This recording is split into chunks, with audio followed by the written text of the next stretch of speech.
السلام عليكم ورحمة الله. إن الحمد لله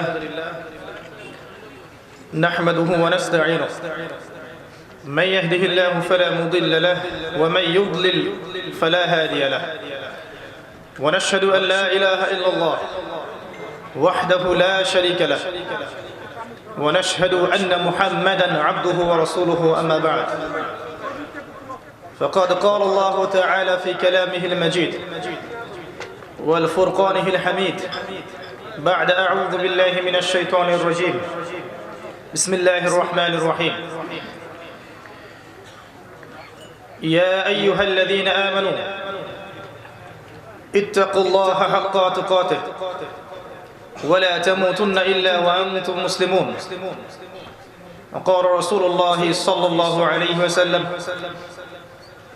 إن الله يرفع بهذا الكتاب أقواما ويضع به الآخرين رب اشرح لي صدري ويسر لي أمري واحلل عقدة من لساني يفقه قولي اللهم فقهنا في الدين وعلمنا التأويل آمين يا أرحم الراحمين الحمد لله যাবতীয় প্রশংসা এবং গুণগান একমাত্র মহিয়ান ও গরিয়ান আল্লাহ সুবহানাহু ওয়া তাআলার জন্য, যে আল্লাহ সুবহানাহু ওয়া তাআলা নাযিল করেছেন মহাবিশ্বের মহাবিশ্বয় মহাগ্রন্থ আল কোরআনুল কারীম। যে আল্লাহ পাক আমাদেরকে আজকে সুস্থ শরীরে অত্র দ্বীনি মজলিসে উপস্থিত হওয়ার তৌফিক দান করেছেন, সকলে শুকরিয়া আদায় করি, বলি আলহামদুলিল্লাহ। অগণিত অসংখ্য দরুদ এবং সালাত বর্ষিত হোক মহান আল্লাহ প্রেরিত সর্বশেষ নবী এবং চূড়ান্ত নবী, মানবতার মুক্তির দূত মুহাম্মদুর রাসূলুল্লাহ সাল্লাল্লাহু আলাইহি ওয়াসাল্লামের প্রতি আমরা সংক্ষিপ্ত আকারে দরুদ পাঠ করি। আল্লাহুম্মা সাল্লি আলা মুহাম্মদ আল্লাহুম্মা বারিক আলা মুহাম্মদ। সম্মানিত দ্বীনি ভাইরা, সম্মানিত সভাপতি, উপস্থিত উলামায়ে কেরাম, আপনারা সবাই কেমন আছেন? আলহামদুলিল্লাহ আলা কুল্লি হাল ফি কুল্লি মাকান।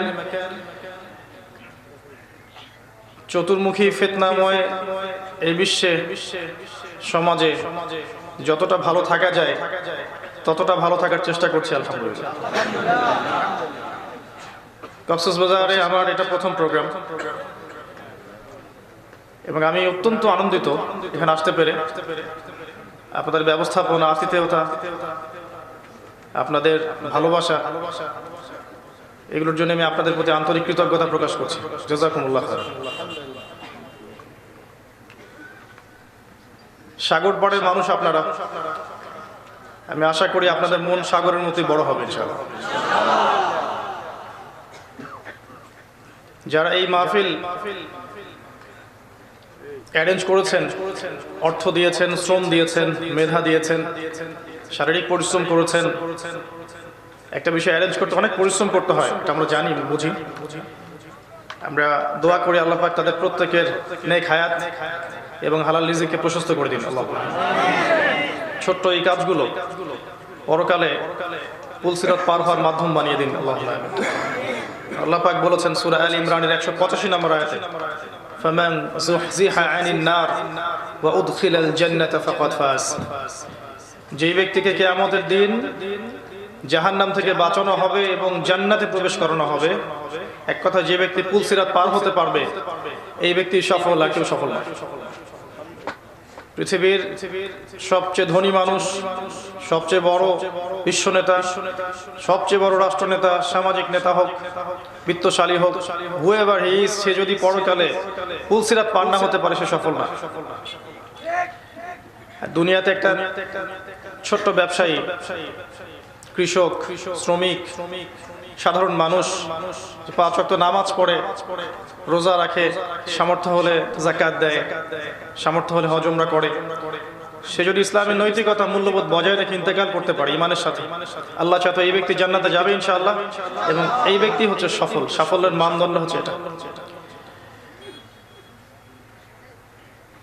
সমুদ্রের ধারে দাঁড়িয়েছিলাম আজকে বিকেলে। তো ভাবছিলাম যে এখানে প্রচুর মানুষ আছে, এখানে অনেকেই বেড়াতে আসে আপনাদের এখানে, একটা পর্যটন কেন্দ্র এটা।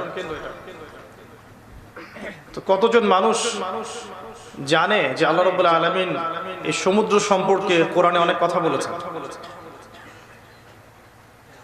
সূরাতুল কাহফের মধ্যে আল্লাহ পাক বলেছেন 109 নম্বর আয়াত, কুল, হে নবী আপনি বলে দিন, قل لو كان البحر مدادا لكلمات ربي لنفد البحر قبل أن تنفد كلمات ربي ولو جئنا بمثله مددا। হে নবী আপনি বলে দিন যে এই সমস্ত সমুদ্রের পানিগুলো যদি কালি হয়ে যায়, লিখার কালি হয়ে যায়,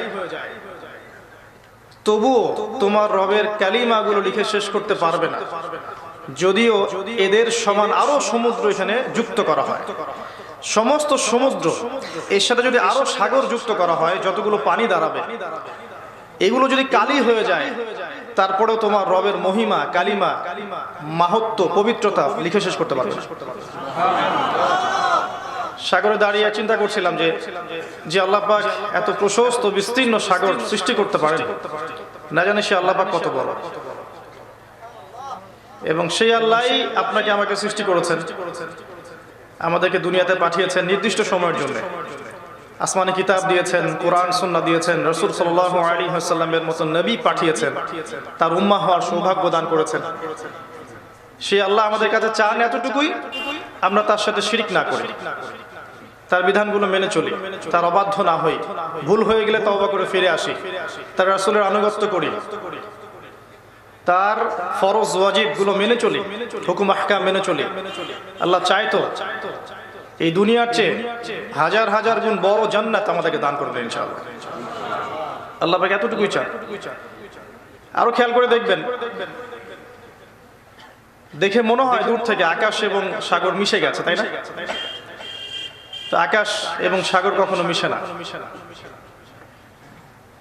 আকাশ তার উচ্চতায় অনন্য থাকে, সে কখনো সমুদ্রের সাথে মিশে যায়নি। আপাত দৃষ্টিতে যদিও মনে হচ্ছে যে সাগর আকাশের সাথে মিশে গেছে, কিন্তু প্রকৃত দৃষ্টি কিন্তু এটা নয়। তার মানে বুঝতে হবে আপাত দৃষ্টি, বাহ্যিক দৃষ্টি আর অভ্যন্তরীণ দৃষ্টির মধ্যে পার্থক্য আছে। আল্লাহ পাকের যেই বান্দারা আল্লাহর নূর লাভ করতে পারবে, তাদের শ্রবণ ইন্দ্রিয়ের মধ্যে, কলবের মধ্যে, চোখের মধ্যে আল্লাহ পাক যাদেরকে নূর প্রদান করবেন, সেই বান্দারা ভিতরের চোখ দিয়ে দেখতে পারবে ইনশাআল্লাহ, ভিতরের কান দিয়ে শুনবে, কলব দিয়ে রিয়ালাইজ করবে। আপাত দৃষ্টি আর প্রকৃত দৃষ্টির মধ্যে অনেক পার্থক্য আছে। আমরা দোয়া করি আল্লাহ পাকের কাছে, আল্লাহ পাক আমাদের বাহ্যিক চোখ এবং অভ্যন্তরীণ হৃদয়ের চোখটাকে খুলে দিন। এই দুই চোখ দিয়ে না দেখতে পারলে বর্তমান বিশ্বকে আপনি ডিল করতে পারবেন না। মনে পড়ে গেল নবী মুসা আলাইহিস সালাম এবং খিদর আলাইহিস সালামের সেই ঘটনা, বিখ্যাত ঘটনা, সূরাতুল কাহফের মধ্যে আছে। তিনটা প্রশ্ন করেছেন মুসা আলাইহিস সালাম খিদর আলাইহিস সালামকে। খিদর আলাইহিস সালাম বলেছিলেন যে আমার সাথে সফর করতে পারবে, কিন্তু আমাকে প্রশ্ন করা যাবে না। মুসা আলাইহিস সালাম ধৈর্য ধরতে পারলেন না। তিনি প্রথমে প্রশ্ন করে বসলেন যে নৌকাটা কেন ফুটা করলেন, তাই না? আপনারা পড়েছেন, এই বাচ্চাটাকে কেন হত্যা করলেন, এবং এই দেয়ালটা নির্মাণ করে দিলেন, কিন্তু ওরা আমাদেরকে কোনো পারিশ্রমিক দিল না। আপনি চাইলে কিছু পারিশ্রমিক নিতে পারতেন। প্রত্যেকবার খিদর আলাইহিস সালাম বলেছিলেন যে আমি কি তোমাকে বলিনি যে তুমি আমার সাথে ধৈর্য ধরতে পারবে না? আলাম আকুল লাক ইন্নাকা লান তাসতাতিআ মাইয়া সাবরা।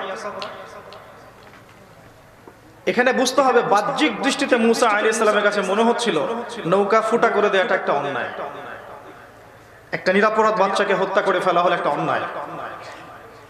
যারা আমাদেরকে মেহমানদারি করলো না, তাদের দেয়ালটা নির্মাণ করে দিলাম কোনো পারিশ্রমিক ছাড়াই, কিছু আজর তো নেওয়া যেত। এটা বাহ্যিক দৃষ্টি। এখন আমরা যারা বেঁচে আছি পৃথিবীতে, বেশিরভাগ মানুষ এই বাহ্যিক দৃষ্টি দিয়ে বিশ্বকে দেখি। আর প্রকৃত দৃষ্টি কি ছিল? খিদির আলাইহিস সালাম ব্যাখ্যা করে দিলেন যে আল্লাহর কাছ থেকে আমার আল্লাহর পক্ষ থেকে আমার কাছে জ্ঞান আছে। সেটা হলো এই নৌকা ফুটা না করলে এই নৌকাটা কি হতো?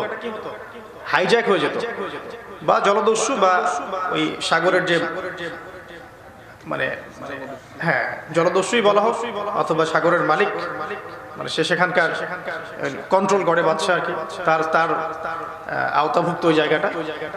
তো এখানে সে যদি দেখতো যে নৌকাটা একদম ত্রুটি মুক্ত, তাহলে সে ওটাকে নিয়ে নিত। এই জন্য আমি ইচ্ছে করে নৌকাটাকে ত্রুটিপূর্ণ করে দিয়েছি। তো বাহ্যিকভাবে মনে হচ্ছে আমি ওই লোকের ক্ষতি করলাম, কিন্তু আসলে আমি তার নৌকাটাকে সেভ করেছি। বাচ্চাটাকে হত্যা করেছি, এই বাচ্চা বড় হলে এত বড় কাফের হতোই, এর পিতামাতাকে কুফরিতে নিয়ে যেত। আর আমি কোনো কাজ নিজের ইচ্ছায় করি নাই, আল্লাহ পাকের আদেশেই করেছি। আর ওই যে দেয়াল নির্মাণ করে দিয়েছি, এই দেয়ালের নিচেই এই বাড়ির 2 ইতিম বালকের পৈতৃক রেখে যাওয়া সম্পত্তি আছে। তারা যখন বড় হবে তখন সেটা পাবে। যদি আমি দেয়ালটা নির্মাণ না করতাম তাহলে এই সম্পদটা হয়তো বা অন্য কেউ নিয়ে যেত। তো বাহ্যিকভাবে মনে হচ্ছে আমি 3টা কাজ কি করেছি? অন্যায় করেছি মনে হচ্ছে আপাত দৃষ্টিতে, কিন্তু প্রকৃত অর্থে কিন্তু অন্যায় ছিল না। তাই আমাদেরকে বাহ্যিক চোখ দিয়ে সবকিছু দেখলে হবে না। ইন্টারনাল আইস, হৃদয়ের যে চোখ, এটাকে খোলার চেষ্টা করতে হবে। এটা কখন খুলবে? যখন হৃদয়ের মধ্যে নূর আসবে। হৃদয়ের মধ্যে আল্লাহর পক্ষ থেকে নূর আসবে। কখন নূর আসবে? যখন আপনি তাওহীদের উপর থাকবেন, যখন আপনি সুন্নাহর উপর থাকবেন, যখন আপনি দ্বীন ইসলামকে সমস্ত বিষয়ের ঊর্ধ্বে অগ্রাধিকার দিবেন, যখন আপনি বেশি থেকে বেশি আল্লাহর জিকির করবেন, বেশি থেকে বেশি কোরআন তেলাওয়াত করবেন, যখন আপনি বেশি বেশি পরকাল মৃত্যুকে স্মরণ করবেন এবং মনের মধ্যে হিংসা, গীবত, পরশ্রীকাতরতা, রিয়া, অহংকার, যাবতীয় খারাপ রিপুগুলোকে আপনি দূর করে ফেলবেন, অনলি দেন আপনার কলবে নূর আসবে ইনশাআল্লাহ। তখন আপনি আল্লাহর চোখ দিয়ে দেখবেন, আল্লাহর কান দিয়ে শুনবেন, এবং এমন কিছু দেখবেন, শুনবেন, বুঝবেন যেটা 8-10 জন মানুষ বুঝতে পারবে না। আর শেষ জামানাকে ডিল করতে হলে খিদির আলাইহিস সালামের মতোই হতে হবে, যার শুধু বাহ্যিক দৃষ্টি ছিল না, অভ্যন্তরীণ একটা চোখ ছিল। বাহ্যিক চোখে মনে হতে পারে সাগর আকাশের সাথে মিশে গেছে, কিন্তু প্রকৃত অর্থে এটা সত্য নয়। সত্য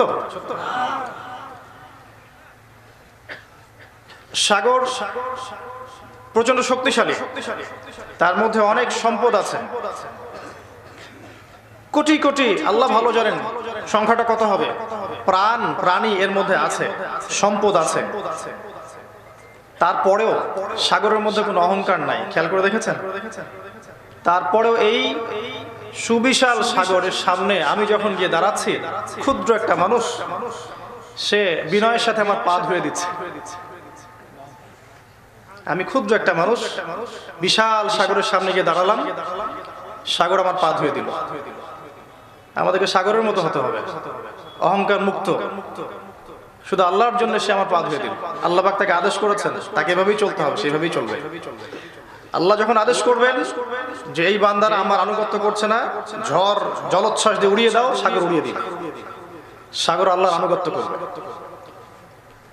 কিন্তু নর্মালি আপনি সাগরের সামনে গিয়ে দাঁড়ান, এই সাগর আপনার পা ধুয়ে দিবে, যদিও আপনার চেয়ে সে আয়তনে অনেক বড়। শিখলাম যে আমাদেরকে সাগরের মতো হতে হবে। মানুষ আঘাত করবে, ভুল বুঝবে, মিথ্যা অপবাদ ছড়াবে, গীবত করবে, কষ্ট দিবে, আপনার পরিবার থেকে, আপনার সমাজ থেকে, ধর্মনেতা থেকে, রাষ্ট্রনেতা থেকে আপনার কাছে কষ্ট আসবে, বিপদ আপদ, বালা মুসিবত, গীবত, তহমত, কষ্ট আসবে। আপনাকে নবী সাল্লাল্লাহু আলাইহি ওয়াসাল্লামের মতো কোমল হৃদয়ের হয়ে পা ধুয়ে দিতে হবে। অনেক কিছু চিন্তা করছিলাম, আসলে সব কথা বলতে গেলে সময় বেশি চলে যাবে। তো প্রত্যেকটা নিদর্শনের মধ্যে চিন্তার বিষয় আছে। আফালা ইয়ানজুরুনা ইলাল ইবিলি কাইফা খুলিকাত, আল্লাহ বলেছেন, তারা কি উটের দিকে লক্ষ্য করে না যে উটটা কেমন সৃষ্টি, কিভাবে তাকে সৃষ্টি করা হয়েছে? খেয়াল করে দেখেন, উটকে বলা হয় মরুভূমির জাহাজ, তাই না? নিজে পানি না খেয়ে আপনাকে মাইলের পর মাইল সফর করাবে উট, নিজের স্বার্থ বিসর্জন দিয়ে আপনার কল্যাণ করে দিবে। আফালা ইয়ানজুরুনা ইলাল ইবিলি কাইফা খুলিকাত। আমরা কিন্তু কোরআনের আয়াতগুলোকে নিয়ে ভাবি না, 8-10টা বইয়ের মতো পড়ে যাই। একটা উট পানি না খেয়ে উত্তপ্ত উত্তপ্ত মরুভূমির মধ্যে আপনাকে পিঠের মধ্যে নিয়ে চলবে চলবে চলবে চলবে, মাইলের পর মাইল, পানি পান করবে না, নিজে কষ্ট স্বীকার করে আপনার উপকার করে দিবে। এর নাম হচ্ছে উট। আল্লাহ পাক এখান থেকে শিক্ষা নিতে বলেছে। আমরা কি এরকম হতে পেরেছি? মানুষ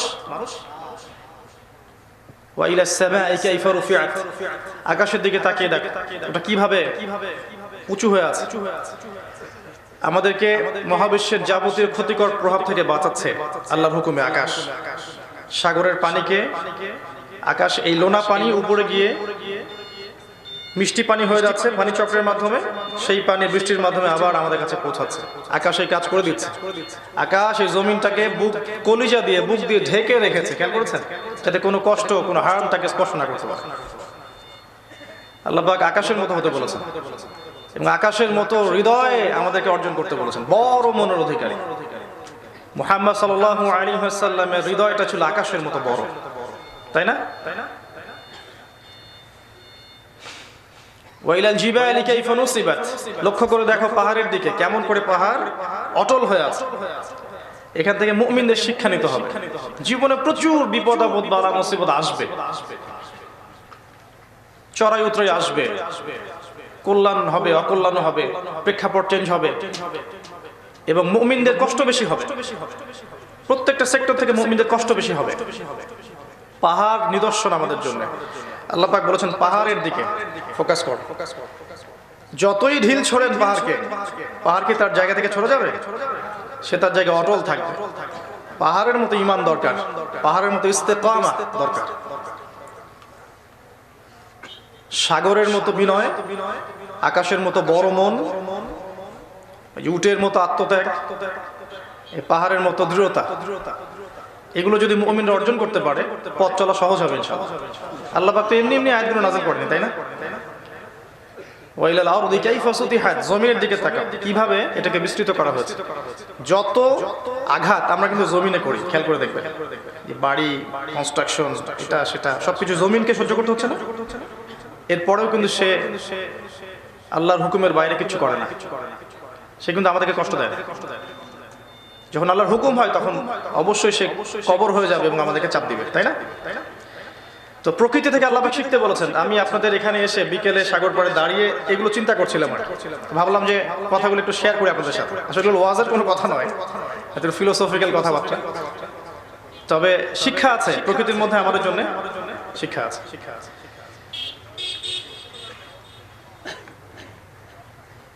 আল্লাহ রাব্বুল আলামিন আমাদেরকে সৃষ্টি করেছেন, নির্দিষ্ট একটা হায়াত দিয়েছে। হতে পারে আমাদের হায়াত 40, কারো 50, কারো 60, কারো 70 ইত্যাদি। আমরা ধরে নিচ্ছি যে আমাদের হায়াত, ধরে নেন যে আপনার আমার হায়াত হচ্ছে 60 বছর, কথার কথা। এই 60 বছরের মধ্যে প্রথম 10টা বছর, 15টা বছর ভালো মন্দ বুঝতে চলে যাবে, মানে ভালো মন্দ বোঝার ক্ষমতা তৈরি হবে না। পিতামাতার আদর্শ যেমন হবে, সন্তান সেভাবেই গড়ে উঠবে। তো এই 15টা বছর আমাদের ব্যক্তি স্বাধীনতা বলে কিছু থাকে না। এরপরে শেষের দিকে আপনি 10টা বছর দিকে তাকান, 50 থেকে 60 বা 60 থেকে 70, এই সময়টুকুর মধ্যে আমরা চাইলেও আমাদের আশানুরূপ, ইচ্ছা অনুযায়ী আমল করতে পারি না।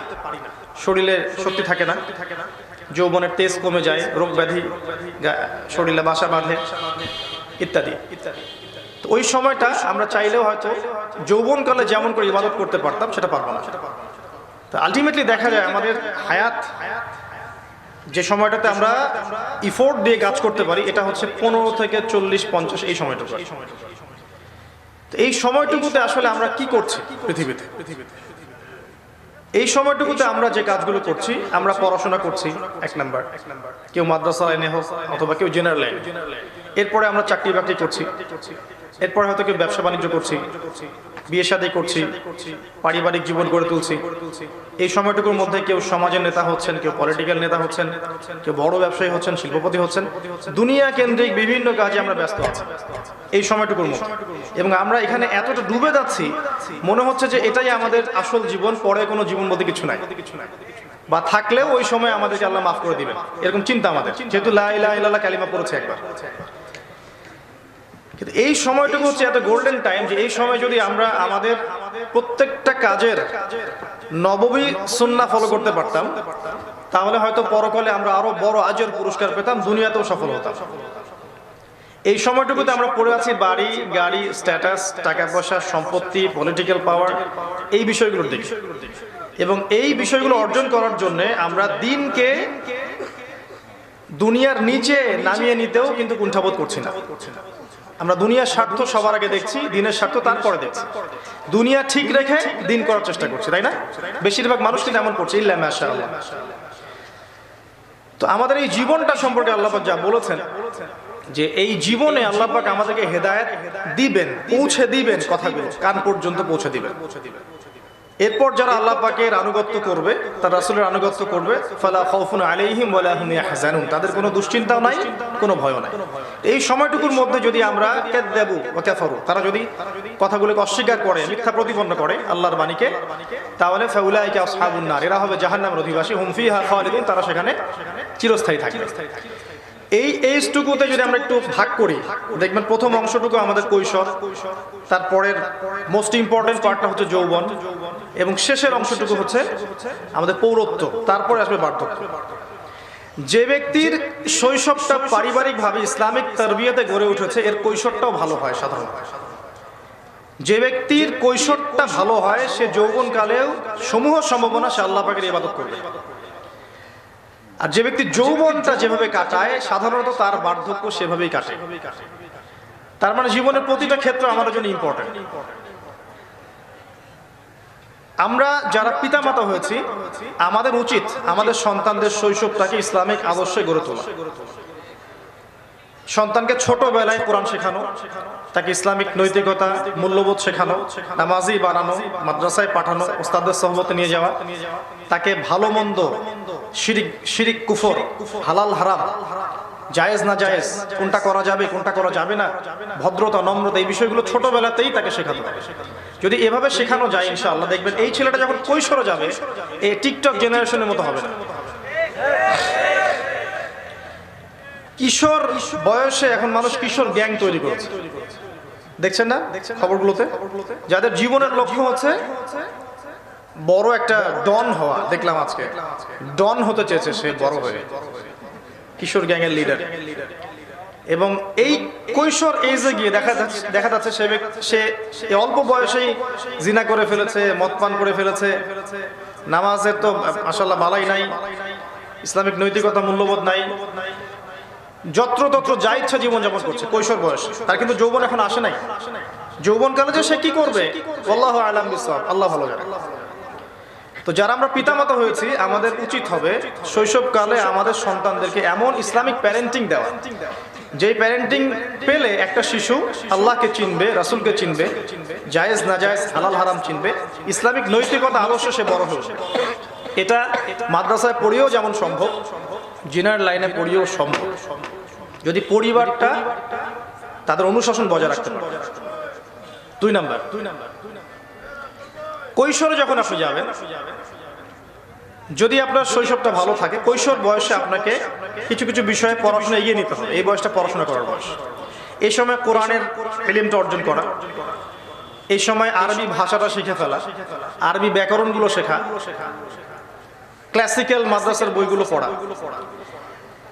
এর পাশাপাশি সহজ হাদিসের কিতাবগুলো, সহজ ফিকহের কিতাবগুলো, ইসলামের সহজ ইতিহাস, রাসূল সাল্লাল্লাহু আলাইহি ওয়াসাল্লামের সহজ সিরাত বা জীবনী, এই বিষয়গুলো পাশাপাশি জেনারেল লাইনে পড়লে বাংলা, ইংরেজি, অঙ্ক, আইসিটি, সাধারণ জ্ঞান, এই সাবজেক্টগুলোকে পড়ে ফেলা। তাহলে কৈশোর বয়সটা আপনার কিন্তু পড়াশোনায় কাটবে, ইবাদতে কাটবে, এবং সবসময় আলেম ওলামা, টিচার, ভালো মানুষদের সোহবতে রাখা।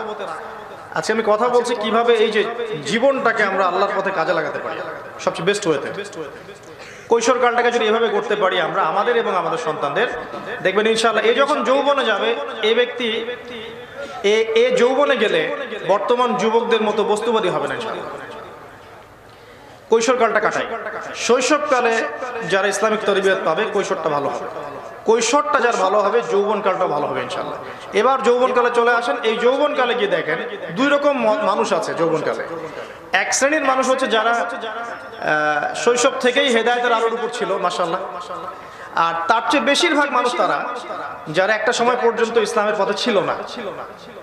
যৌবনকালে কোনো না কোনোভাবে আল্লাহ পাক তাদেরকে হেদায়েত দিয়েছেন এবং তারা দিন বোঝা শুরু করেছে। যারা ছোটবেলা থেকে ইসলামিক আদর্শে ছিলেন তাদের যৌবনটাতে খুব একটা সমস্যা হচ্ছে না, তারা এখানে আরো বেশি পড়াশোনা করতে পারছে, আরো বড় বড় কিতাব পড়তে পারছে, তাফসীর পড়ছে, এখানে হাদিসের বড় বড় কিতাবগুলো পড়ছে, ফিকহের বড় কিতাব পড়ছে, ইসলামের ব্রিফ হিস্ট্রি পড়ছে, ঠিক আছে, জিও পলিটিক্স পড়ছে, পলিটিক্যাল সায়েন্স পড়ছে, ফিলোসফি পড়ছে, এদিকে সায়েন্স আর কমার্স পড়ছে, ডাক্তার হচ্ছে, ইঞ্জিনিয়ার হচ্ছে, সবকিছুই করতে পারছে যাদের তরবিয়ত ভালো ছিল, যৌবন কালটাকে কাজে লাগাতে পারবে। আর বেশিরভাগ যুবকদের অবস্থা হচ্ছে এমন যে তারা একটা সময় পর্যন্ত হেদায়েতের পথে ছিল না, তারা হেদায়েতের দিকে এসেছে কোনো না কোনো ভাবে, হয়তো কারো বক্তব্য শুনে বা কারো বই পড়ে অথবা আল্লাহর পক্ষ থেকে জীবনে কোনো শিক্ষা পেয়ে, হয়েছে না এমন? আচ্ছা, এখন এই যুবকদের কি করবেন আপনি? এই যুবক শ্রেণীরা একটা সময় পর্যন্ত আল্লাহর পথে ছিল না, এবার তারা আল্লাহর পথে এসেছে। আসার পর তারা দেখছে যে আমি দ্বীনের ইলম অর্জন করব, কিন্তু কিভাবে করব, কনস্ট্রাকটিভ কোনো সিলেবাস পাচ্ছি না। এখন তারা এসে দেখছে যে আমি দ্বীনের পথে চলতে চাচ্ছি, পরিবার আমাকে বাধা দিচ্ছে। এখন তারা দেখছে যে ইসলামের পথে আসলাম, দাড়ি রাখলাম, মাশাআল্লাহ, টুপি পাগড়ি জুব্বা পরছি, টাকনুর উপর কাপড় পরছি, আমাকে কেউ জব দিচ্ছে না। এখন তারা রিয়েলাইজ করছে যে আমি ইসলামের পথে আসলাম, মিউজিক ছেড়ে দিলাম, জিনা ছেড়ে দিলাম, পর্নোগ্রাফি দেখা বাদ দিয়ে দিলাম, মাদক ছেড়ে দিলাম, এখন আমি জব পাচ্ছি না, আমাকে পরিবার মূল্যায়ন করছে না, আমি দিন শিখতে পারছি না, আমাকে সমাজ যেন মেনে নিচ্ছে না। এমন হচ্ছে না? এমন হচ্ছে। এই ভাইদের জন্য আমার নাসিহা হচ্ছে যে আপনি আপনার জীবনটাকে আল্লাহর জন্য ওয়াকফ করবেন এবং জীবনে যাই হয়ে যাক না কেন আপনি রাসূলুল্লাহ সাল্লাল্লাহু আলাইহি ওয়াসাল্লামের আদর্শের উপর অটল থাকেন এবং আপনি প্রচুর পড়াশোনা করেন, অন্যদিকে ফোকাস করেন না, প্রচুর পড়াশোনা করতে থাকেন, ইসলামের কনস্ট্রাকটিভ সিলেবাস পড়তে থাকেন, কোরআন তেলাওয়াত করা শিখেন, আরবি ভাষাটুকু শিখেন, কোরআনের অনুবাদ পড়েন, একটু তাফসীর পড়েন, হাদিসের বইগুলো একটু চর্চা করেন, ফিকহের বইগুলো পড়েন, আপনি ইসলামের ইতিহাস পড়েন, ইসলামিক অর্থনীতি পড়েন, পড়াশোনা করে আপনি আপনার ইলমকে সমৃদ্ধ করার চেষ্টা করেন। ইনশাআল্লাহ যারা শৈশবকাল থেকেই যৌবনকালে এসেছে পড়াশোনা করে, আল্লাহ চাইলে আপনি তাদের চেয়ে বেশি জ্ঞানের অধিকারী হতে পারবেন ইনশাআল্লাহ। এটা আল্লাহর পক্ষ থেকে যদি কবুলিয়ত আসে হয়ে যাবে, কিন্তু প্রচুর পড়তে হবে এবং দুনিয়াবি চাকচিক্যের যে বিষয়গুলো আছে, আপনার টাকা পয়সা, ব্যাংক ব্যালেন্স, বাড়ি গাড়ি, অন্যান্য বিষয়গুলো, এগুলোর দিকে ঝুঁকে যাবেন না, এগুলোকে প্রয়োজন মনে করবেন, এটা আপনার প্রয়োজন এবং আপনার প্রয়োজন আল্লাহর কাছে চাবেন, আল্লাহ আপনাকে দিবেন, ঝুঁকে যাবেন না, আপনি দিনের দিকে ঝুঁকে থাকবেন। আর কি করবেন? আপনার পরিবারকে বোঝানোর চেষ্টা করবেন, যদি তারা বোঝে আলহামদুলিল্লাহ, যদি না বোঝে আপনি হালাল একটা রিজিকের সোর্স খুঁজবেন, ছোট্ট একটা চাকরি, ছোট্ট একটা ব্যবসা, হালাল পবিত্র, যেটা রিজিকটা হালাল, রিজিকের ব্যবস্থা হয়ে গেলে আপনি স্বতন্ত্র ইসলামিক আদর্শ পরিবার গড়ে তুলবেন। একটা নেককার স্ত্রী খুঁজবেন, আল্লাহর কাছে চেয়ে নেবেন, নেককার স্ত্রী খুঁজে নেবেন, আল্লাহর কাছে চেয়ে নিতে হবে, খুঁজলে পাবেন না, আল্লাহর কাছে চেয়ে নিতে হবে, চেয়ে নিবেন নামাজের মাধ্যমে, দোয়ার মাধ্যমে, সেজদার মাধ্যমে, আল্লাহ মিলিয়ে দেখ, দোয়া করি, তাকে নিয়ে আপনি আদর্শ একটা ইসলামিক পরিবার গড়ে তুলবেন। যে সময়টা আপনি পান নাই সেই সময়টা আপনার সন্তানকে দেওয়ার চেষ্টা করবেন ইনশাআল্লাহ। এতে করে কি হবে, আমাদের পরবর্তী জেনারেশন যারা আসবে তারা দেখবেন আমাদের মতো আর কি মন খারাপ করে না, আমরা যারা আছি আর দিনের জন্য কিছু করতে পারি না, আমাদের জন্য অপদার্থ হবে না আর কি।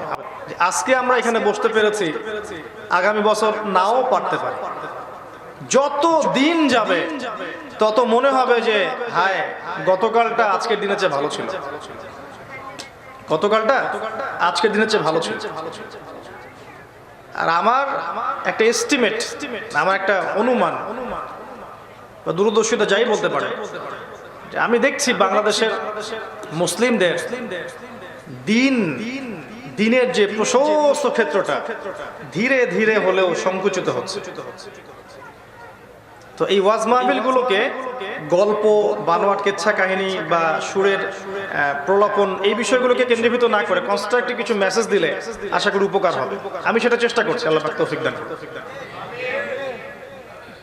40+ গিয়ে বড় প্রজেক্ট লঞ্চ করতে হবে এবং এখন যারা 40+ হয়ে গেছেন, যাদের ইসলামের হেদায়েত আছে, তাদের আবার নিজেকে ভাবা উচিত, নিজের জীবনকে নিয়ে ভাবা উচিত যে আমার জীবনে বড় একটা সময় চলে গেছে, আমি হয়তো আর 20 বছর বাঁচবো, হয়তো আর 25 বছর বাঁচবো, হয়তো 30 বছর বাঁচবো।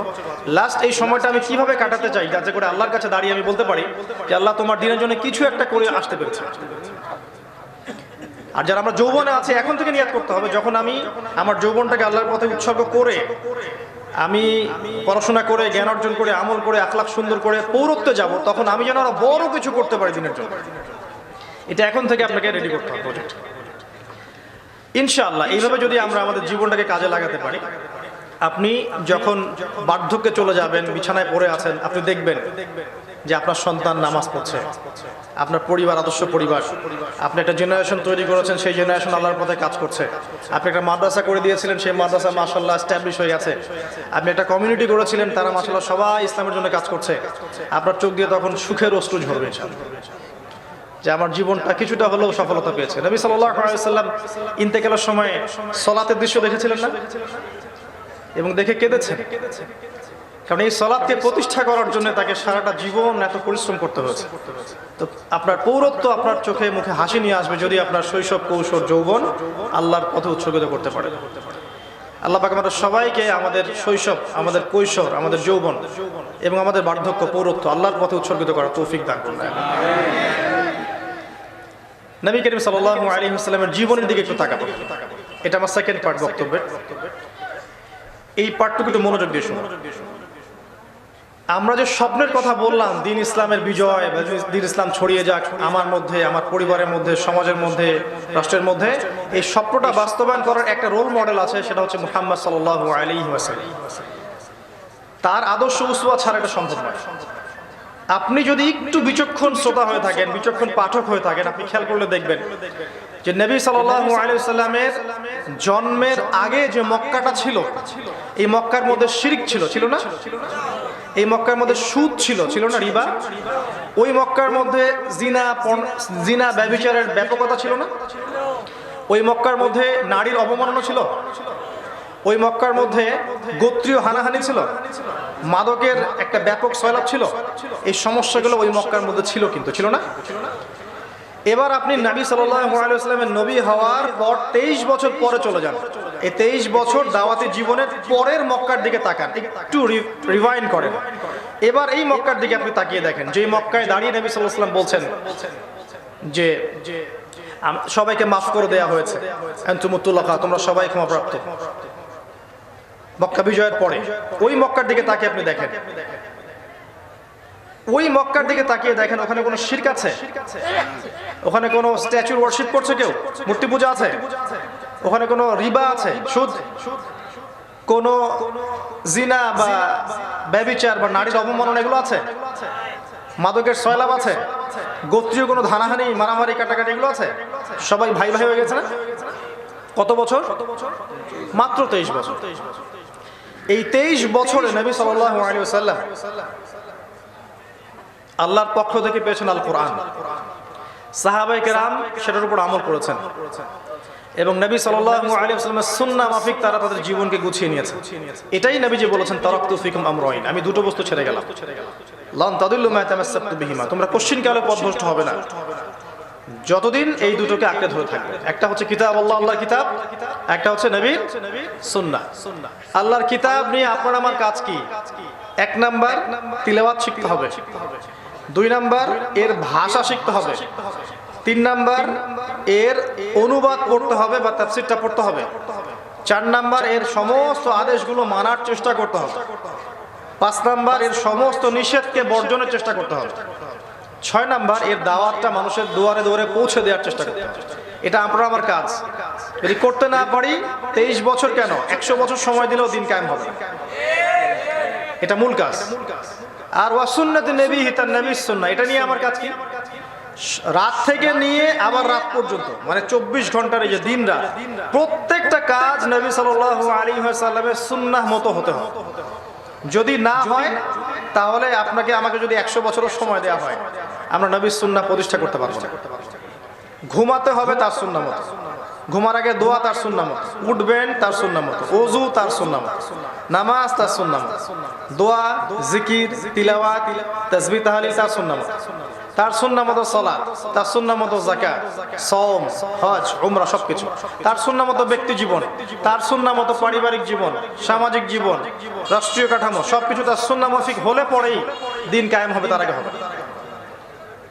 এই 23 বছরে তিনি কিভাবে করেছেন একটু ছোট্ট করে দেখাচ্ছি। দেখেন, প্রথমে আয়াত নাযিল হয়েছিল ইকরা বিসমি রাব্বিকাল্লাযী খালাক, তাই না? লেখাপড়া, আগে লেখাপড়া, জ্ঞান অর্জন, জ্ঞান অর্জন করার পরে কুম ফাআনযির, উঠুন এবং সতর্ক করুন। জ্ঞান এসেছে, অর্জন করেছেন, এখন আপনাকে আমাকে উঠতে হবে, দাঁড়াতে হবে, মানুষকে সতর্ক করতে হবে। প্রথম 3 বছর দেখুন, প্রথম 3টা বছর নবী সাল্লাল্লাহু আলাইহি ওয়াসাল্লাম গোপনে ইসলামের দাওয়াত দিয়েছেন এবং এই সময় তার কাছের মানুষ ইসলাম কবুল করেছে। আবু বকর সিদ্দিক রাদিয়াল্লাহু আনহু, খাদিজা রাদিয়াল্লাহু আনহা, যায়েদ ইবনে হারেসা, আলী ইবনে আবি তালেব, ঠিক আছে, উসমান বিন আফফান, আব্দুর রহমান বিন আউফ, বিলাল ইবনে রাবাহ, খাব্বাব, আম্মার, এই সাহাবী যারা ছিলেন তারা ইসলাম কবুল করেছেন। অল্প কিছু সাহাবী, হয়তো 40 বা 80, কেউ বলেছেন 100, 120 ইত্যাদি, হোয়াটএভার, অল্প সাহাবী। প্রথম 3 বছর গোপন দাওয়াত। আচ্ছা, গোপন দাওয়াত কেন? কারণ প্রথমে একটা জিনিস প্রচার করতে হলে আপনাকে আগে ইন্ডিভিজুয়ালি ম্যান টু ম্যান দাওয়াত দিতে হবে, কাছের মানুষদেরকে আগে দাওয়াত দিয়ে আপনার আদর্শটা বোঝাতে হবে। এরপর যখন কিছু বীর সাহাবী যেমন হামজা রাদিয়াল্লাহু আনহু, ওমর ইবনুল খাত্তাব, এরকম যারা বীরত্বপূর্ণ সাহাবী ছিলেন, তারা যখন ইসলামের সুশীতল ছায়া আসলেন, তখন কিন্তু প্রকাশ্যে মক্কায় লা ইলাহা ইল্লাল্লাহ দাওয়াত চলছে এবং কাবা ঘরে গিয়ে সালাত আদায় শুরু হলো। এবং যখন প্রকাশ্যে দাওয়াত শুরু হলো, তখন কিন্তু কাফের মুশরিকদের আগ্রাসন, অত্যাচার এগুলো বাড়তে থাকলো। প্রচুর অত্যাচার করা হয়েছে, শারীরিক অত্যাচার, মানসিক অত্যাচার, সামাজিক বয়কট, অর্থনৈতিক বয়কট, অনেক কিছু করা হয়েছে। তারপরে নবী সাল্লাল্লাহু আলাইহি ওয়াসাল্লাম দমে যান নাই, দমে গেছেন। তাকে প্রায় 15টার মতো গালি দিয়েছে মানুষ, আমার স্টাডির মধ্যে আমি যা পেয়েছি, প্রায় 15টার মতো গালি তাকে মানুষ দিয়েছে, নাউযুবিল্লাহ। তাকে হত্যা করার চেষ্টা করা হয়েছে বহুবার, দমে যান নাই। এক পর্যায়ে যখন অত্যাচার বেশি হতে থাকলো, আবিসিনিয়ায় তিনি সাহাবীদেরকে হিজরত করতে বললেন। কোথায়? প্রথম হিজরত কিন্তু মদিনায় হয়নি, প্রথম হিজরত কোথায় হচ্ছে? আবিসিনিয়া, এটাকে ইথিওপিয়া বলে, এখন এরিত্রিয়া। সেখানে একজন রাজা ছিলেন, তার নাম হচ্ছে বাদশা নাজাশী। সেখানে তিনি সাহাবীদেরকে পাঠিয়েছিলেন। তার নেতৃত্বে ছিলেন জাফর ইবনে আবি তালেব রাদিয়াল্লাহু আনহু, যিনি পরে ওই যে আপনার মুতার যুদ্ধে শহীদ হয়েছেন, জাফর ইবনে আবি তালেব রাদিয়াল্লাহু আনহু। সেখানে ওই বাদশা ছিলেন একজন ভালো সৎ খ্রিস্টান। তার রাজ্যে কাউকে জুলুম করা হতো না, কেউ জুলুমের শিকার হতো না। সেখানে মুসলিমরা রিফিউজির মতো থাকতে লাগলেন এবং তিনি আশ্রয় দিলেন, মুসলিমদের মান সম্মান ইজ্জতকে হেফাজত করলেন। এক পর্যায়ে যখন অত্যাচার বাড়তেই থাকলো, কাফের মুশরিকরা বিভিন্ন পদ্ধতি অবলম্বন করতে থাকলো। একটা পর্যায়ে গিয়ে বয়কট করলো 3 বছরের জন্য। শিয়ারে আবু তালেবে 3 বছর নবী সাল্লাল্লাহু আলাইহি ওয়াসাল্লামকে থাকতে হলো সাহাবীদেরকে নিয়ে, অমানবিক জীবনযাপন করতে হয়েছে। এর পরের বছর আবার অল্প দিনের ব্যবধানে চাচা আবু তালেব, ওই যে আশ্রয়স্থল একজন, এবং তার প্রিয়তমা স্ত্রী খাদিজা রাদিয়াল্লাহু আনহা, ব্যাক টু ব্যাক তারা দুজন ইন্তেকাল করলেন। তার জমিন আরো সংকীর্ণ হয়ে আসে। এই সময় ইয়াসরিব, মদিনা থেকে 6 জন যুবক আসেন, যার নেতৃত্বে ছিলেন আসআদ বিন জুরারাহ রাদিয়াল্লাহু আনহু। তিনি 6 জন যুবককে নিয়ে আসেন। এই 6 জন ইসলাম কবুল করে মদিনায় ফেরত যায়। তার পরের বছর তারা আরো 6 জনকে নিয়ে আসে, মোট 12 জন। এই 12 জন ইসলাম কবুল করে, বায়াত করে নবীর হাতে হাত রেখে সাল্লাল্লাহু আলাইহি ওয়াসাল্লাম। বায়াত করার পরে নবীজি তাদের সাথে একজন দায়ীকে পাঠিয়ে দেন, মুসআব বিন উমাইর রাদিয়াল্লাহু আনহু, ইসলামের ইতিহাসের প্রথম দায়ী। তিনি মদিনায় যান 12 জনের সাথে, গিয়ে আরো 1 বছর দাওয়াতি কাজ করেন। পরের বছর 73 জন পুরুষ আর 2 জন নারী, মোট 75 জন সাহাবী চলে আসেন মদিনা থেকে। এখানে আওস এবং খাজরাজ গোত্রের বড় বড় সাহাবীরা ছিলেন। তারা যখন এসে ইসলাম কবুল করলেন, তারপরে আল্লাহ পাক আদেশ করলেন যে মদিনায় হিজরত করতে হবে। এর আগে একবার তায়েফে হিজরত হয়েছিল। তিনি আশা করেছিলেন যে তায়েফবাসী তার কথা শুনবে। সেখানে 3 জন বড় নেতা ছিল, আব্দুল আলাইল, আব্দুল মাসউদ এবং হাবিব বিন আমর। এই 3 জন তার কথা তো শুনেই নাই, বরং তাকে রক্তাক্ত করেছিল। তায়েফের নির্মম ঘটনা আপনারা জানেন। সেখান থেকে মক্কায় ফিরে আসার পর এই ঘটনাগুলো ঘটে। তারপর তিনি মদিনায় হিজরত করেন। প্রথমে সাহাবীদেরকে পাঠিয়ে দেন, তারপর তিনি নিজে হিজরত করেন। সাথে কি ছিলেন? আবু বকর সিদ্দিক রাদিয়াল্লাহু আনহু। সেখানে যাওয়ার পরে মদিনাবাসী তাদেরকে সাদর সম্ভাষণ জানায়। সেখানে আওস এবং খাজরাজের মধ্যে মৈত্রী বন্ধন হয়, মুহাজির আনসারদের মধ্যে মৈত্রী বন্ধন হয়। নবী সাল্লাল্লাহু আলাইহি ওয়াসাল্লাম সেখানে গিয়ে মসজিদ নির্মাণ করেন। ইহুদিদের সাথে অন্য ধর্মাবলম্বীদের সাথে সনদ হয়, তারপরে তিনি মদিনা স্টেটের কিন্তু প্রেসিডেন্ট হয়ে যান। এই যে রাষ্ট্র কায়েম হলো মদিনা, দাওয়াতের মাধ্যমে মদিনা রাষ্ট্র কায়েম হলো। রাষ্ট্র কায়েম হওয়ার পরে নবীজি সামরিক বিষয়গুলোর দিকে ফোকাস করলেন, অর্থনৈতিক বিষয়গুলো ডেভেলপ করার চেষ্টা করলেন। আস্তে আস্তে আস্তে আস্তে বদরের দিকে গড়ালো প্রেক্ষাপট। আবু সুফিয়ানের কাফেলাকে আক্রমণ করাকে কেন্দ্র করে বদর যুদ্ধ হয়ে গেল। এই যুদ্ধে আল্লাহ পাক আমাদেরকে বিজয় দান করলেন, আলহামদুলিল্লাহ। এই যুদ্ধের প্রতিশোধ নেওয়ার জন্য তারা পরের বছর আসলো উহুদের মাঠে। এই যুদ্ধেও আমরা জিতে গিয়েছিলাম, কিন্তু একটা ভুল, ওই যে 50 জন তীরন্দাজ রেখে দিলাম, তোমরা নামবে না এখান থেকে। তারা গানিমা গানিমা বলে নেমে গিয়েছিলেন। খালিদ বিন ওয়ালিদ রাদিয়াল্লাহু আনহু তখন তিনি মুসলিম হননি, তখন তিনি কাফেরদের সদস্য ছিলেন। তিনি পিছন দিক থেকে এসে মুসলিমদেরকে দুই দিক থেকে চাপে পড়ে 70 জন সাহাবী মুহূর্তের মধ্যে শহীদ হয়ে গেল। নিশ্চিত বিজয় যে যুদ্ধে ছিল, ওই যুদ্ধে আমরা পরাজয় বলা যায় না, তবে সাময়িক বিপর্যয় শিকার হয়েছিলাম আমরা। উহুদের পরে তারা আবার খন্দকের যুদ্ধে আসলো, বড় সেনাবাহিনী নিয়ে। মাসের পর মাস মদিনা অবরোধ করে রাখলো, আমরা খাল কেটে ফেললাম, খন্দক খুঁড়লাম, তারা আমাদের দিকে আসতে পারলো না। এই খন্দক খননের পরামর্শ দিয়েছিলেন সাহাবী সালমান আর ফারসি রাদিয়াল্লাহু আনহু।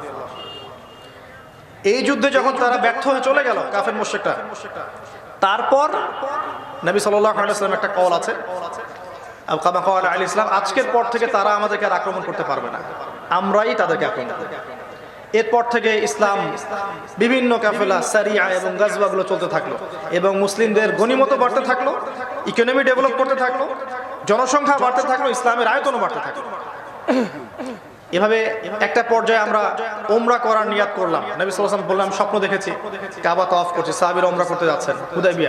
হুদাইবিয়াতে আটকে দেওয়া হলো, উমরা করতে দেওয়া যাবে না, ফেরত যেতে হবে। মনে আছে হুদাইবিয়ার সন্ধি? তারা যতগুলো শর্ত দিল আমরা সব মেনে নিলাম। তারা শর্ত দিল কি, যে এই বছর উমরা করতে পারবে না, পরের বছর করতে হবে, এই বছর ফেরত যেতে হবে, পরের বছর আসলেও 3 দিনের জন্য, তাও নিরস্ত্রভাবে, অস্ত্র আনা যাবে না সাথে। আমাদের কোন সদস্য যদি মদিনায় যায় তাকে ফেরত দিতে হবে, কোন মুসলিম মক্কায় আসলে ফেরত দিব না। সব ওদের পক্ষে মনে হচ্ছে, তাই না? নবীজি বললেন যে ওকে ডিল, সমস্যা নেই। কারণ নবী সাল্লাল্লাহু আলাইহি ওয়াসাল্লাম জানতেন, আল্লাহর পক্ষ থেকে তিনি জানতেন যে কোন মুসলিম কখনো মুরতাদ হয়ে বা ধর্ম ত্যাগ করে মক্কায় যাবে না, সম্ভাবনা বেশি ওরাই ইসলাম কবুল করে আমাদের দিকে আসবে। আর এই যে 10 বছর কোনো লড়াই আমরা করবো না, এটাতে আমাদের বেনিফিট ছিল। কি বেনিফিট? এই যে বড় শত্রু কুরাইশ, এদেরকে দমিয়ে দেয়া গেল। কুরাইশটা বড় শত্রু ছিল না, এদেরকে দমিয়ে দেয়া গেল।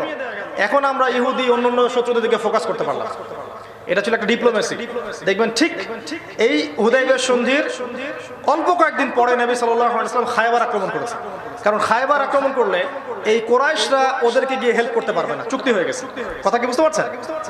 কুরাইশরা খায়বারে গিয়ে ইহুদিদেরকে আর হেল্প করতে পারবে না, কারণ চুক্তি হয়েছে, ওরা আমাদের সাথে আর কোনো যুদ্ধে জড়াবে না। এদের হাত যখন চেপে ধরলাম, তখন গিয়ে ইহুদিদের গলা চেপে ধরলাম। What a diplomacy, what a leader আসলে। এর পরের বছর খায়বার আক্রমণ করার পর মুসলিমদের সম্পদ বাড়তে থাকলো। খায়বারের যুদ্ধের ঘটনা জানেন, ফতহে খায়বার বলা হয় কাকে?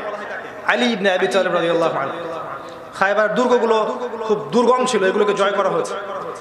আলী রাদিয়াল্লাহু আনহুর বীরত্বপূর্ণ ভূমিকা ছিল এখানে।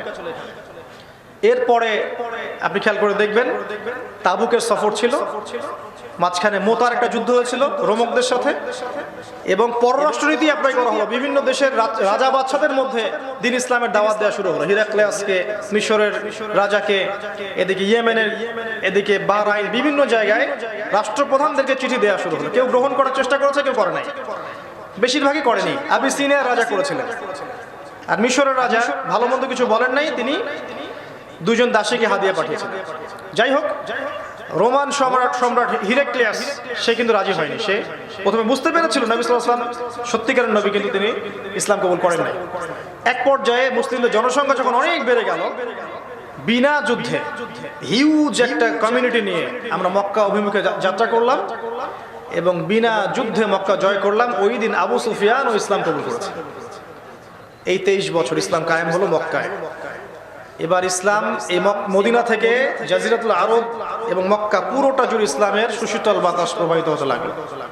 দাওয়াতের মাধ্যমে, গাজওয়া, নবী সাল্লাল্লাহু আলাইহি ওয়াসাল্লামের প্রচেষ্টা, নিরলস আত্মত্যাগ, সাহাবীদের ভূয়সী ভূমিকা, আস্তে আস্তে আস্তে আস্তে পুরো জাজিরাতুল আরব জুড়ে ইসলাম প্রতিষ্ঠা হলো। এরপরেও হুনাইনের যুদ্ধ হয়েছে, নবী সাল্লাল্লাহু আলাইহি ওয়াসাল্লাম বিদায় হজ করেছেন, সেখানে ভাষণ দিয়েছেন, দুটো বস্তু ছেড়ে গেলাম, কোরআন এবং সুন্নাহ। জাহিলিয়াতকে পায়ের তলে পিষ্ট করে গেলাম, সুদকে আমার পায়ের তলে পিষ্ট করে গেলাম। আরবের উপর অনারবের, অনারবের উপর আরবের কোনো ভেদাভেদ নেই, সাদার উপর কালো, কালোর উপর সাদা, এগুলো কোনো ভেদাভেদ নেই। তোমরা কুল্লুকুম মিন আদম, তোমরা আদম সন্তান, ওয়া আদম মিন তুরাব, আদম হচ্ছে মাটির সন্তান। সবাই ভাই ভাই হয়ে গেল, ইসলাম কায়েম হলো। তারপরে আপনি গিয়ে দেখবেন আবু বকর সিদ্দিক রাদিয়াল্লাহু আনহু ওই প্ল্যাটফর্ম ধরে এগিয়েছেন, তারপর ওমর ইবনে খাত্তাব রাদিয়াল্লাহু আনহু তার ওই প্ল্যাটফর্ম ধরে আরো 10 বছর খেলাফত শাসন কার্য পরিচালনা করেছেন, যখন অর্ধ বিশ্ব মুসলিমরা শাসন করেছে। তারপর ওসমান বিন আফফানের যুগ আসলো, এরপর আলী ইবনে আবি তালেবের যুগ আসলো, এভাবে চলতেই থাকলো। তারপরে মুসলিমদের মধ্যে গৃহযুদ্ধে কিছু পরিবেশ তৈরি হয়েছে, খারিজিদের সাথে যুদ্ধ হয়েছে, এদিকে মুয়াবিয়া এবং আলী রাদিয়াল্লাহু আনহুর মাঝখানে একটা ব্যাটল হয়েছে, উটের যুদ্ধ হয়ে গেছে, আয়েশা রাদিয়াল্লাহু আনহার এক ভুল বোঝাবুঝি আর কি, এগুলো সব ভুল বোঝাবুঝির কারণে হয়েছে। এরপরে উমাইয়ারা আসলো খেলাফতে, তারা শাসন কার্য পরিচালনা করলো। প্রথম দিকে ভালো ছিল, একটা পর্যায়ে গিয়ে তাদের নৈতিকতা, দুনিয়ার মোহগুলো আস্তে আস্তে বাড়তে থাকে, নৈতিকতা একটু পদস্খলন হতে থাকে। এক পর্যায়ে আব্বাসীয়রা সেই জায়গা দখল করে ফেলে, উমাইয়ারা সরে যায়। আব্বাসীর অনেক দিন চালালো শাসন কার্য, তখন জ্ঞান বিজ্ঞান শিল্পকলা এবং আপনার লাইব্রেরি, চিকিৎসা শাস্ত্র, অন্যান্য সব বিষয়ে বাগদাদ ছিল তখনকার রোল মডেল। এটা তাতারিরা আক্রমণ করে ধ্বংস করলো। এরপরেও আপনি দেখবেন ফাতেমি খেলাফত চলেছে, এরপরে দেখবেন মিশরের মামলুক শাসন চলেছে, কর্ডোভার ইসলামিক শাসন চলেছে। এক পর্যায়ে অটোমান এম্পায়াররাও, এই তুর্কিরা, অটোমান এম্পায়াররাও ওসমানীয় খেলাফত কায়েম করে দীর্ঘদিন ইসলামের এই পতাকা উড়িয়েছে। আমি এই যে দীর্ঘ কথাগুলো বললাম এই কারণে, যাতে আমরা আমাদের শিকড়টা চিনতে পারি আর দিন কায়েমের পথ পদ্ধতি বুঝি। লাস্ট 100 বছর, এবার আসেন এই লাস্ট 100 বছরে খেলাফতগুলো চলে যাওয়ার পরে আপনি দেখছেন যে আমাদের মধ্যে শিরকি আকীদা ঢুকে গেছে। যদিও আগেও ছিল, এখন বিস্তার বেশি হয়েছে। আমরা আমাদের মধ্যে বেদাত নিয়ে এসেছি, আল্লাহর হালালকে হারাম করে ফেলছি, হারামকে হালাল করে ফেলছি। আমাদের এই উন্নতি হয়েছিল, আর কি কি কাজের কারণে আমাদের হচ্ছে না একটু খেয়াল করে দেখেন। তাদের মধ্যে তাওহীদ ছিল, তাই না? লা ইলাহা ইল্লাল্লাহ তাওহীদটা ছিল স্পষ্ট, দীপ্তমান, জাজল্যমান। এই তাওহীদটার মধ্যে আমাদের এখন ভাটা পড়েছে। তাদের মধ্যে সুন্নাহ ছিল, কঠিন সুন্নত, এই সুন্নতের মধ্যে কোনো বেদাতের সংমিশ্রণ ছিল না হকপন্থীদের মধ্যে। আজকে আমাদের মধ্যে ঢুকেছে। তারা হালালকে হালাল জেনেছেন, হারামকে হারাম জেনেছেন। আমরা হালাল হারামকে মিক্স করে ফেলেছি। তারা দিনের জন্য তাদের জান মাল সময় শ্রমগুলোকে ব্যয় করার জন্য কখনো কুণ্ঠাবোধ করতেন না। আমরা এখন দুনিয়াকে আগে প্রাধান্য দিচ্ছি, দিনকে পরে দিচ্ছি। তারা প্রজন্ম তৈরি করেছিলেন, জেনারেশন তৈরি করেছেন, আমরা এখন জেনারেশন তৈরি করতে পারছি না। তারা এডুকেশন সিস্টেম লঞ্চ করেছিলেন, আমরা সেই এডুকেশন সিস্টেম লঞ্চ করতে পারছি না। তারা ইকোনমিক বিষয়গুলো ডিল করেছেন হালালের সাথে, সুদ ঘুষ দুর্নীতির সাথে জড়ান নাই, আমরা জড়িয়েছি। চরমপন্থায় যাব না, শৈথল্যবাদেও যাব না, মধ্যম পন্থায় সুন্দরভাবে কিভাবে আমি দিনটাকে নিয়ে আগাতে পারি, কিভাবে মিউচুয়াল আন্ডারস্ট্যান্ডিং করতে পারি এবং নিজেকে, নিজের পরিবারকে, সমাজকে, দেশকে, রাষ্ট্রকে, জাতিকে ভালো কিছু দিতে পারি এবং ভালো কিছু নিয়ে কবরে যেতে পারি, এই ফিকিরটা আমাদেরকে করতে হবে। যদি এই মেসেজটুকু নিতে পারি ইনশাল্লাহ, আমি খুব আশাবাদী যে হয়তোবা আমার সেই যোগ্যতা নাই, বা আমাদের মধ্যে অনেকেরই হয়তো সেই যোগ্যতা নাই, কিন্তু ইনশাআল্লাহ এমন একটা প্রজন্ম আসবে সামনে, যে এই প্রজন্ম কনস্ট্রাকটিভ সিলেবাসে পড়াশোনা করবে।